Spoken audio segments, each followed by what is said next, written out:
High, welcome to my new mini blog. মা বলে সারাদিন বাড়িতে না থেকে কখনো কখনো বন্ধুদের সাথে বেরোনো উচিত। তাই চলে গেছিলাম বন্ধুদের সঙ্গে বেরোতে। কোথায়? দেখতেই পাচ্ছ, ক্যাফেতে।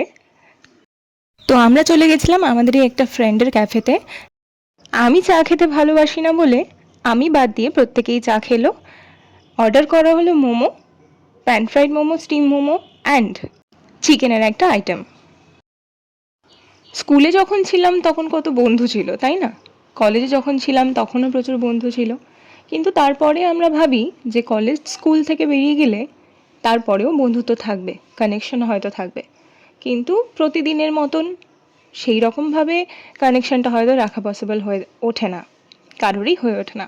প্রত্যেকেই সময়ের সাথে সাথে বড় হয়ে যায়, আর বড় হয়ে গেলে চলে আসে দায়িত্ব, কর্তব্য, তার নিজের জীবন তৈরি করার যথেষ্ট প্রচেষ্টা। সেই কারণেই প্রত্যেকেই নিজের নিজের জীবনে ব্যস্ত হয়ে পড়ে, আর তারপরেই শুরু হয়ে যায় ডিসকানেক্টিভিটি। এই কারণে বন্ধুদের সঙ্গে হঠাৎই প্ল্যান করে বেরিয়ে পড়তে হয়। আজকের ভিডিওটা এই অবধি, দেখা হবে অন্য কোনো ভ্লগে। Till then, tata.